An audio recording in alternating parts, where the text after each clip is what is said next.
Welcome. So I haven't been on here in a while, and when um, coming home from my thru hike, and while you're hiking, you're certainly self-reflecting, you're certainly in the moment, and but coming home, I've had some adversity to deal with, and that's okay, and um, but now that I'm separated from it, like I've had a lot of time to like self-reflect and deal with the things that I have to deal with. I came home, my car broke down. I come down with bronchitis again, and I had some health things I need to get looked at that I'm still in the process of getting looked at, and it's just even more remarkable that I was able to hike as far as I did and manage what I did, considering my no experience and no plan and no real desire to finish, and um, having bronchitis and all the adversity in my hurt hand and the physical discomfort and it turns out they're testing me for COPD as well as the nodule on my lung, and I had a lot of wheezing along the way and chronic bronchitis a couple times this year, and it makes it that much more meaningful to me of being able to just trust, and it doesn't matter what I'm doing, that even if it's uncomfortable, I can be content in that situation. So, but then you come home also, and I actually had some identity theft, and a couple of credit cards open in my name, and a couple of bank accounts here and there, and the nightmare of dealing with that, and calling these companies that I didn't sign up for and trying to cancel an account that I didn't sign up for, and the credit bureaus and freezing my credit and making reports with the Federal Trade Commission and trying to do everything I can to protect my identity, and so it's been a little crazy here, and not to mention you got the divisiveness of the election, and so many people on both sides that are just angry and vitriol and just lashing out, and the uncomfortableness of that, and the kind of dramatic shift from the inclusive singular focus of the trail to coming back to life, and so many people discontented, and drawing lines in the sand and picking a side, and not showing the same level of compassion and empathy that and the magic that you get on the trail, and it's challenging, and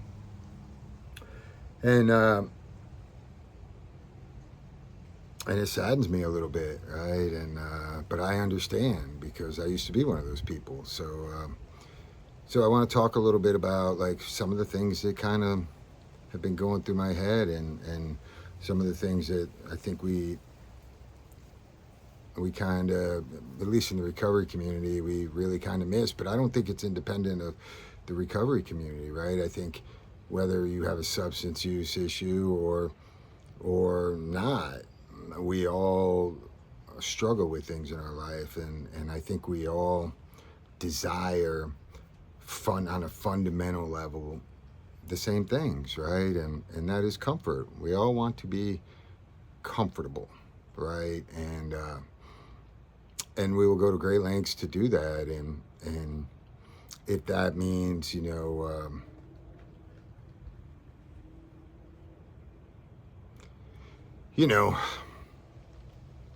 using substances to find some comfort in there. We have like a line in our recovery book, and it says men and women drink or do drugs essentially because they like the effect produced by that substance, right? And that's a powerful statement when you really realize it, that we drink and drug because we like the effect it has on our person.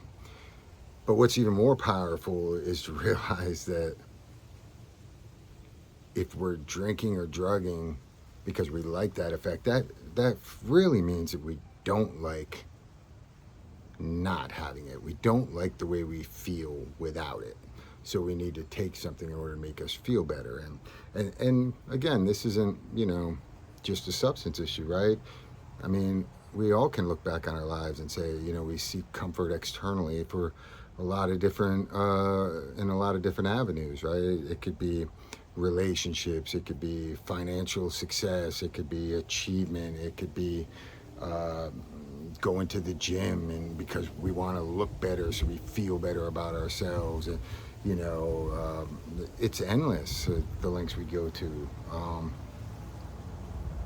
Even spirituality, right? I think there's this misconception that spirituality is about love and light and making us feel good, and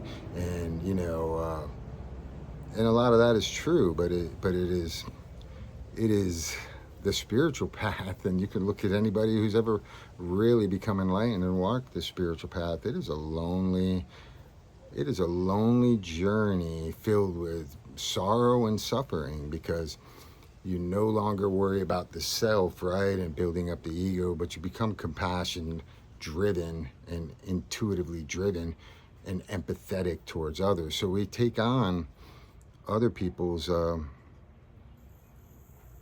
suffering and struggle, and we bear a lot of that weight, and get rid of ourselves, right? That's what humility is, thinking of others before we think of ourselves, and devote our lives to trying to ease somebody else's struggle and suffering, trying to not give them comfort because we can't give them anything, right? But helping them to realize that comfort and the seeking of comfort is the same thing as seeking a drug or a drink to make us feel better, or to distract ourselves from feeling that way, right? And I see it all the time in the recovery community, right? People come in and they think just because they aren't drinking or drugging anymore that their lives are going to be magical, and they will go to great lengths to do that. They will join fellowships. They will engage themselves in busy work, and they will go to multiple meetings a day. They will, get sponsors or teachers and cling to them, and just, hoping that somebody can provide for them that ease and comfort that they desire. And a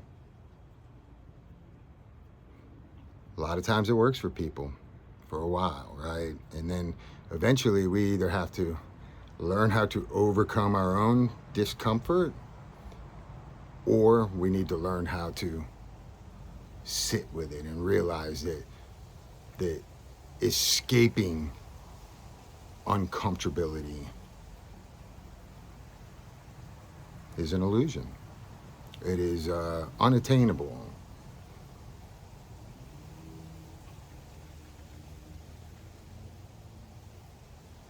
And what does this have to do with the election, or, the vitriol and the animosity between opposing ideology or sides? And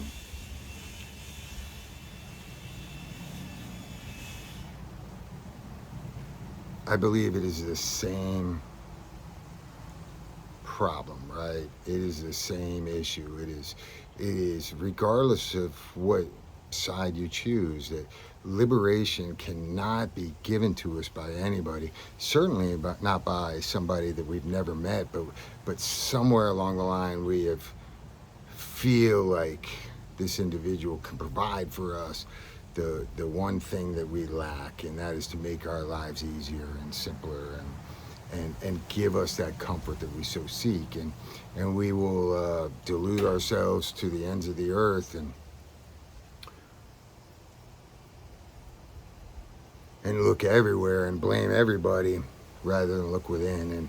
And I use a sports analogy a lot, right? It is like this competitive nature, and they you could take two sports teams, and it doesn't matter if it's baseball, football, basketball, soccer, tennis, right? And we as fans don't see it as entertainment. We see it as competition, and we invest in our teams. We may have never played that sport before in our lives, but we are sold the stories of our teams and the franchises and this knowing that we think we know these players on an intimate level, and we watch from the TV and we cheer for our teams, and we sometimes come to hate the other side, even though the players are just playing a game, right? It's athletic. It's a display of athleticism, right? But we become so invested in players we've never met in a game we've never even played, the majority of us, that we will fight and argue to prove our point that our team is better than your team, right? And our entire moods and our entire demeanor is altered if we win, right? We don't win gracefully. We gloat, and we beat on the fans of the other team. And if we lose, we don't lose gracefully, right? We blame it on the refs. The refs had fixed the game, and this penalty, or they wanted it to go in this favor, and maybe that is so, right? Maybe that is so, because whenever you put money behind anything and somebody has an investment in an outcome, and this has been proven historically, whether it's boxing, baseball, football, basketball, globally, right, Olympics, that people will fix scenarios in order to protect their investment. And but we as fans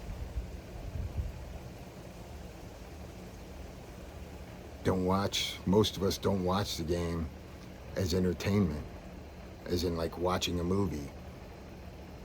We are so invested in the outcome of, frankly, something we know very, very little of, but we fill ourselves with knowledge, intellectual knowledge about our particular players or about our particular team. And we try to dominate others instead of cooperating with others to get our points across. And what does this have to do with politics? Is politics any different? At least how it's packaged to us and the way that we receive it. Just like in sports, there's 24-hour news cycle and analysts and breaking down plays and players and strategy, and it's the same thing that we're fed continuously over and over in the political arena, and many of us know very little about policy or what is good for the nation or what is bad for the nation, but we are so invested in the line that we drew that there is an enemy on the other side. This delusion that it's a competition between the left and the right, or the right and the left, or the Yankees and Red Sox, and it's not just pro sports, Michigan State, Florida State, Miami, right? It is we have a particular investment into our beliefs that drive us to not come from the heart and loving, but rather to belittle and diminish somebody else's belief system that is completely subjective, right? And they are as passionate about their issues as you are about yours, and even the spiritual community, who is supposed to be, a light to others and an example of love and kindness, and I see it all the time that they draw their lines in the sand as well, and belittle others and tear them down, and I'm here to tell you that nobody can liberate you but you, right? There is no comfort out there. There is no liberation out there, and it is always an inside job, and we can seek community and like-minded ideology, and the crowd will, and you could follow the crowd right over the cliff if you want, and there's no judgment towards anybody. But I tend to look at the world as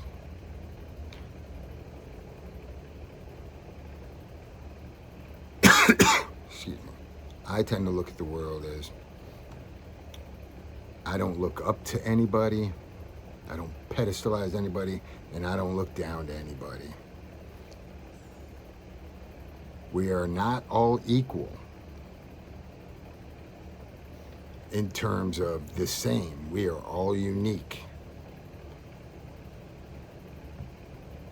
And that's what makes us interesting. So, but nobody is better than another person, and nobody is worse than another person. And yet we tend to try to elevate ourselves, and most of us don't necessarily elevate ourselves, but rather smush somebody else and look at them as lower than us, and because that makes us feel superior.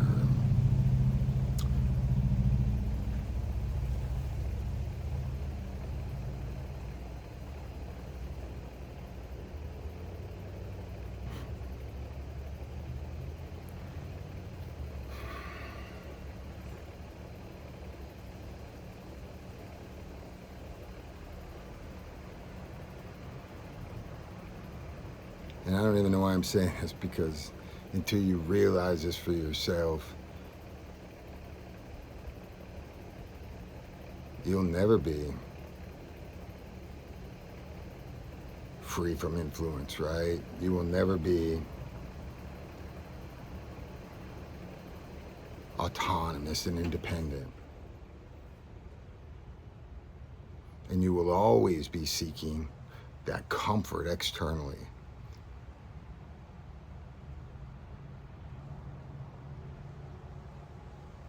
From a drink, a drug, from the president, from feeling a part of a group or an organization, to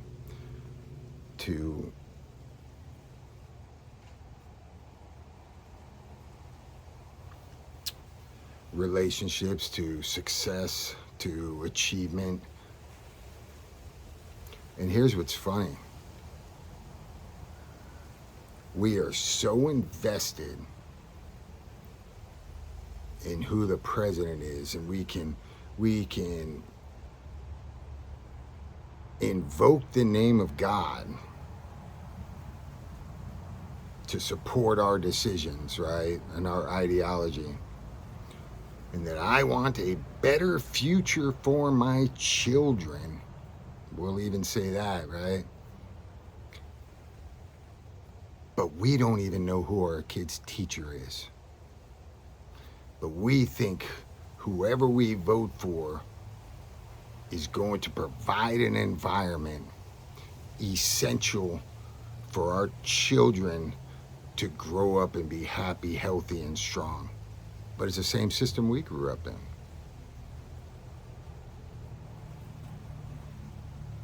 So who is responsible for bringing me comfort and for making the best I can example for those that I truly love? My children, the people in my family, the people surrounding me, the people that I care about. The best thing that I can do for them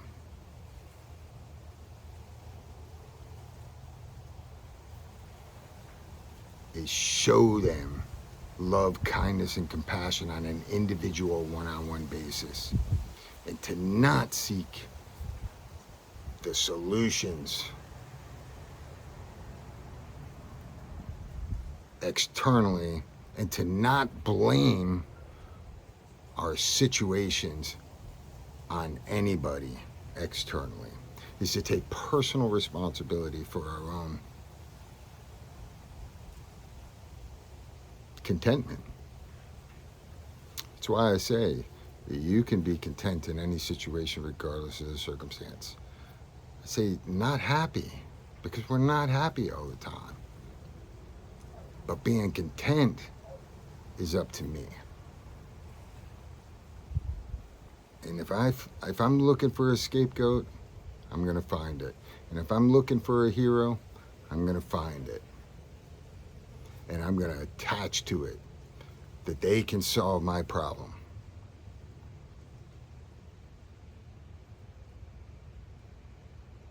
But all he really did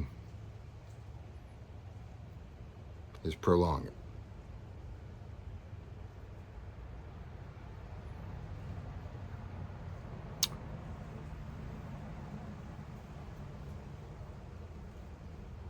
I don't know if this made any sense, and I'm not judging anybody. I understand, and I understand when you're dealing with politics, it's these beliefs and on these big issues are fundamental to us as people. And you know, it doesn't matter what it is. We're not talking about two sports teams here. We're talking about ideology of things like abortion and freedom and immigration and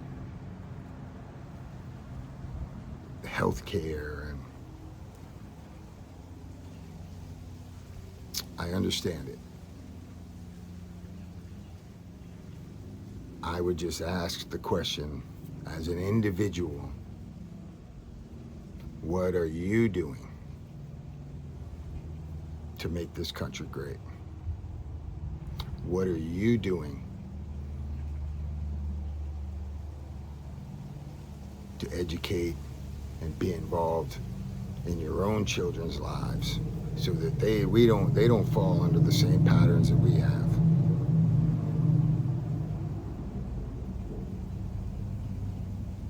Are you putting as much into that as you are into who you think should run this country and how this country should operate? Until we can manage our own happiness, our own lives, our own households, what makes us think that we know what everybody else needs?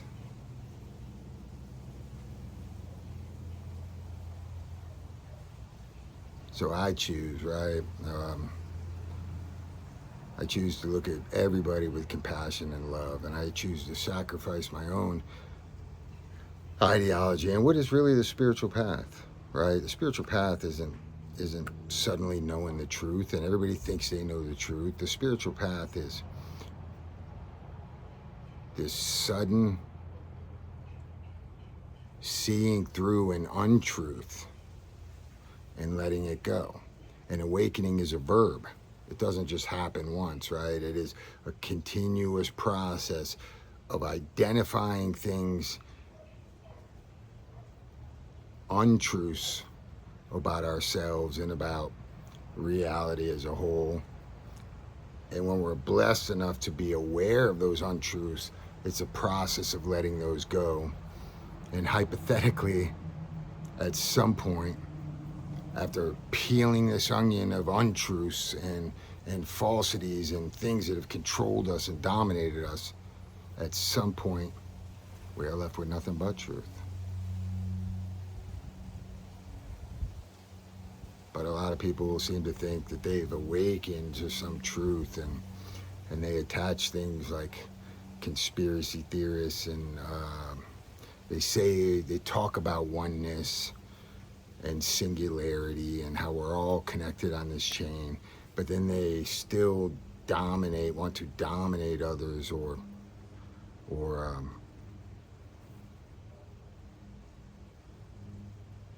in order to elevate their own being.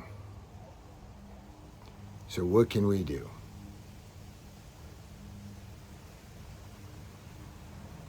And I think every spiritual leader has always said it. Liberation starts inside and it ripples outward. So be the light. I'm not saying to let go of all your beliefs. I'm saying being compassionate that others are just as passionate about their beliefs as you are of yours. Use the democratic process. Vote. But we don't have to be sore winners and poor losers.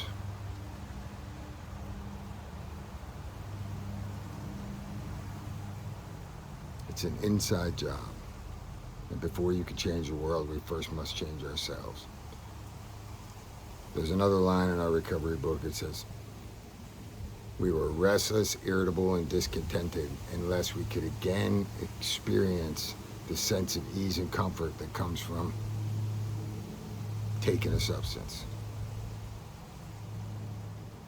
And I believe that fundamentally, that we as people are fundamentally dissatisfied. We are restless, irritable, and discontented. And we will look for ease and comfort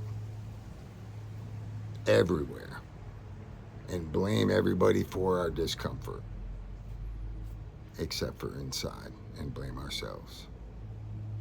You are your own little universe, and you are responsible for how you respond to things. And if you really want to know true happiness and true peace and true contentment, I should say, you start giving that to others and watch it flow into you. So I hope this made a little sense. I love everybody. I appreciate you guys, and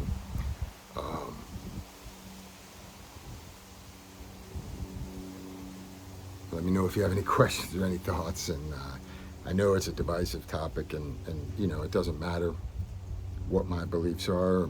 I